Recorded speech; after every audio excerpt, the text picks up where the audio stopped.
is a writer for Noon's Magician, Christian de Guzman, joining us now to talk some SU football. Christian, always great to have you on. How you doing today? I'm doing very well, guys. Thanks for having me on. All right, so I know that it's a limited amount of reps that you've seen to date, but what stands out to you so far about the quarterback battle, through the first week or so of camp? Definitely Rickie Collins is the more comfortable quarterback, and that's just due to the nature that he's been here for 3 months longer than Steve Angeli has. He's also gotten the reps with most of the team before Angeli has in terms of practice conditions or somewhat competitive conditions, at least in spring ball. So Angeli doesn't seem to have the connection quite yet to some of the receivers that Rickie Collins has had. But both quarterbacks, it's still very much up in the air of who is a better one. There's no clear indication of who exactly is the number one guy yet. But knowing Fran, he wants to choose one quickly because he wants to establish a leader quickly. So my inclination is that he'll make a decision relatively soon on who his starter is going to be. Yeah, Paulie and I have been talking about that, and you may be right. And he's talked about that, right? Coach has mentioned that in the past, that he wants the pecking order for leadership to be him, then the starting quarterback, then the assistants, and everybody else. And so it's very important from a leadership standpoint for the team to follow that guy. Paulie and I have been discussing whether or not, we think that Fran Brown will make it public once he makes the decision. Do you think he will try to keep the decision under wraps, meaning the players and the team knows, but not, anybody on the outside? Or do you think he'll just announce it and say, this is our guy? Well, just because both quarterbacks appear to have such different play styles, and because college football is the world of college football, and Coach Fran can afford to be secretive, I think he will go down that path of not publicly announcing it and maybe just saying to the team, okay, this guy is going to be our starting quarterback maybe in the next week or so, and obviously not the public knowing, so that he can play a little bit of that gamesmanship with Tennessee come the end of the month. Just because, again, Rickie Collins is assumed to be more of a dual threat guy. A lot of people understand that Rickie Collins has better footwork and more dual threat capabilities than Angeli does. So because of just how different both quarterbacks are, I think it will still be secretive until the actual start of the Tennessee game. All right, aside from the quarterback battle, Christian, what's the next biggest topic on your mind? What are you looking at as camp progresses here? Well, I haven't got into this yet, but this is going to be certainly what I'm looking forward to as camp continues to progress, is who starts on the offensive line. There's a lot of talent that has obviously graduated or transferred out from the offensive line, with your only returning starter being Demetrius Weatherspoon, and he's probably flipping over to the other side of the line on tackle. He might be playing left tackle instead of the right tackle. And it's really interesting to see where not only he fits and where the rest of the big transfers, especially the spring transfers that Syracuse brought in, fits into this offensive line. And it could look very drastically different than what fans and the media saw in spring practice and during the spring football game. When you look at the offensive playmakers, so we've talked quarterback, we've talked O-line. Let's talk about the receivers and the running backs. And it's, I don't want to say an unknown group. I mean, I think it's unknown to Syracuse fans, but it seems like there's a lot of talent in the wide receiver and running back rooms, but we haven't seen that talent for the most part on display, on the field here. Who has stood out to you? Who are you expecting will kind of emerge as a go-to guy in this offense? I think a lot of people are expecting Jonte Cook to fill that role, and a lot of the early reviews on Cook from his teammates is very, very positive. Everyone is using the word explosive to describe Jonte Cook, and it shows off in practice as well. He's showing great one-on-one reps when we've gotten to see him go against some of the Syracuse DBs and whatnot, and it feels like he can be another one of those guys, maybe in like the Dino Babers eras of past, where you have those quote-unquote one-season wonders like an Amba and a Tawo or a Tristan Jackson, where he could easily light up the stat sheet in the way those guys did in their limited sample size with Syracuse. And it feels like, just based on how much excitement's around him, how much his teammates talk about him, Jonte Cook seems to be that guy in the wide receiver room who is going to step up and make an impact for Syracuse this year. How about the defensive side of the ball? What's your biggest concern, I guess, on defense?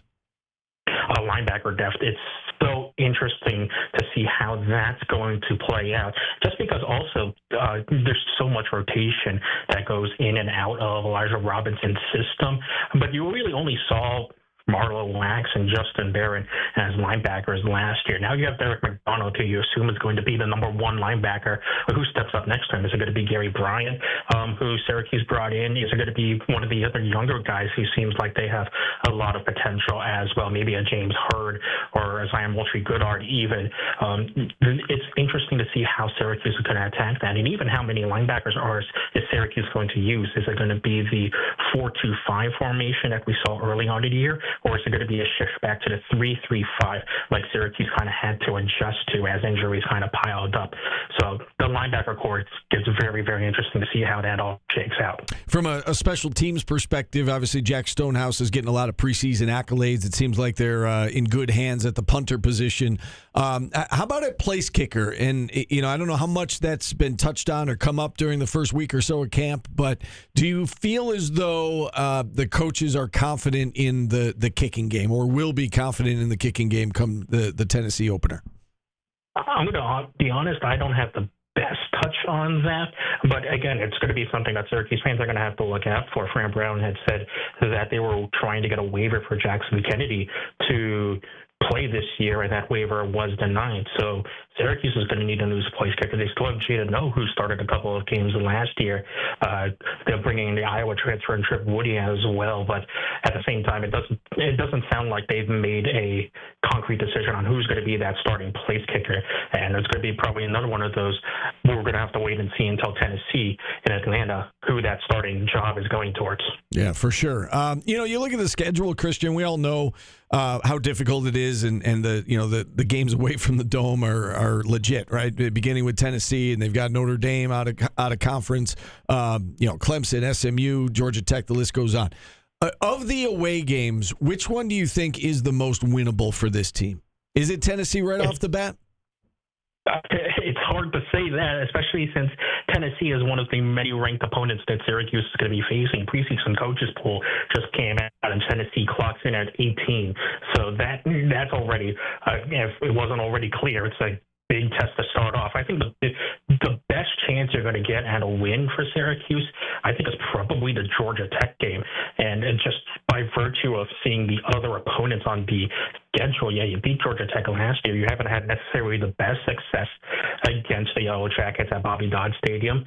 But just given the quality of the opponents, it's probably Georgia Tech is probably your easiest, quote-unquote easiest opponent on the road. It's just such a tough road schedule where every single opponent has the ability to win their conference championship, or in the case of Notre Dame, easily sneak into the top four of the CFP. So it's of those road opponents, Georgia Tech is probably your easiest, and that's still not an easy task as well. Yeah, they've got Haynes King back. It's a game down there in Atlanta. You bring up the coaches poll. For those who didn't hear, Syracuse received 16 votes in that coaches poll, which would be good for 39th in the country. Georgia Tech just a few spots ahead of them. Are you surprised that Syracuse is getting that much love in the coaches poll, given the schedule they've got this year? Yes and no. Yes, because obviously a lot of the coaches are probably cognizant of the fact of the Syracuse schedule. A lot has been made about how tough the Syracuse schedule is, widely regarded as the hardest schedule in the ACC. But I would also say no, because I think a lot of the coaches are giving Syracuse and Fran Brown kudos for the job that he did last year. You got to remember that Syracuse, even with an easier schedule, was in a very similar spot last year, and especially in terms of the ACC preseason poll, and Syracuse vaulted up to finish in the top 5 of the ACC. So I think a lot of coaches are giving kudos to Syracuse and to Fran Brown for the job that he's done. And there's probably a lot of feeling around college football that if anyone can make the schedule work, Fran Brown is one of the few coaches on the short list you would pick from. Just to touch on this coaches poll, Texas is number 1 in the preseason poll. Notre Dame 5th, Clemson 6th, Miami 10th. And as you mentioned, Christian, Tennessee checks in at number 18. So it's legit. I mean, SMU, I skipped over SMU 16th. So there you go. Sure enough, they've got a handful of teams inside the top 20. Are you prepared to give a preseason prediction yet, Christian, or are you kind of waiting as it gets closer to the opener in terms of record for this year? Yeah, I would like to wait till we're closer to the season, but what we've started to do a new tradition, especially with the advent of the new, college football games that have come out, we've simmed seasons and mass seasons of what Syracuse would finish in terms of how the EA college football game thinks, and we've been averaging between 4 and 8 and 5 and 7, just to showcase how hard this schedule is. I had one season where Syracuse finished 1-11. I don't think anyone wants that, so we'll ignore that one. But again, it just goes to show you that how Syracuse fans need to be accepting of the fact that it's going to be a tough road ahead. There are so many tough opponents, and when a lot of media people are saying it'd be a very successful season if Syracuse just gets to a bowl period, a lot of Syracuse fans have to take that into account. And so, I mean, I would like to see Syracuse make it to a bowl, but again, just based on the quarterback situation, the amount of turnover on the roster, I'm not prepared to give a definitive answer what I think our record would be for Syracuse. You said there was a 1-11 season during the simulation. What was the best record out of the simulations? The best record I had was a 7-5 season. I had that twice in my seasons, and Syracuse unfortunately lost the bowl in both of those seasons. But 7-5 was the ceiling that I had in those simulated seasons. I simulated 10 seasons. Yeah, and Paulie, it just gives you an idea. Like, you look at this preseason poll, they've got 5 teams on their schedule inside the top 20. So if you lose all 5, then you have the margin for error of one. Like, you can lose one more game, right, and then you got to run the table the rest of the way in order to make it into the postseason. Christian, great stuff as always. Appreciate you coming on, and enjoy the week. We'll talk to you soon. Thank you guys so much. All right, Christian Guzman.